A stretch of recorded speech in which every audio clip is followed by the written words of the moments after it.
video.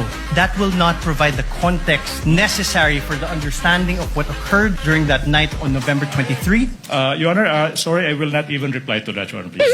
Sa kasaysayan ng ating republika, walang vice presidente na may kaibigan na hitman na nagpapapatay ng Pangulo. Ngayon lang.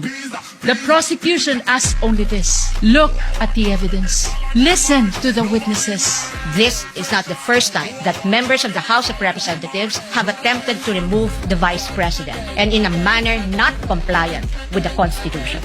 Sa gitna ng pagtatangkang ikondisyon ang kaisipan ng mamamayang Pilipino, wala pang maituturing na anumang ebidensya o aligasyon na napapatunayan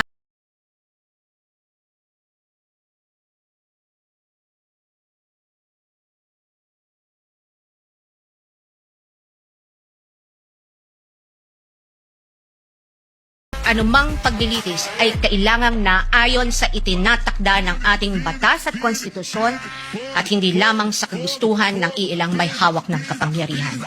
Chair notes the entry of appearance cells for respondent Vice President Sara Zimmerman Duterte. Council respondent will kindly make any comments and avoid asking.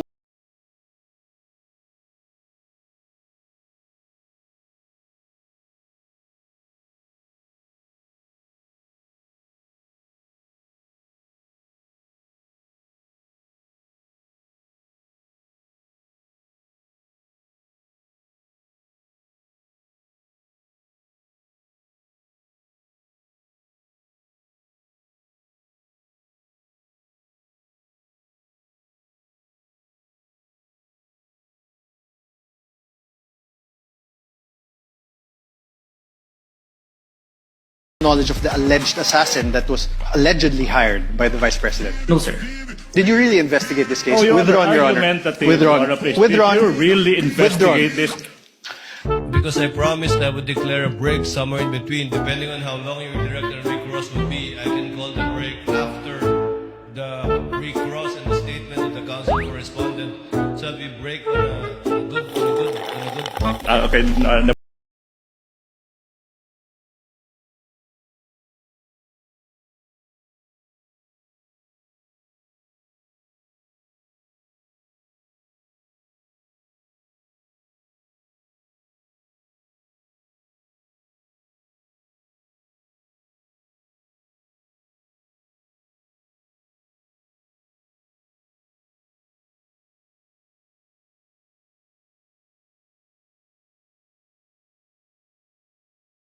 123.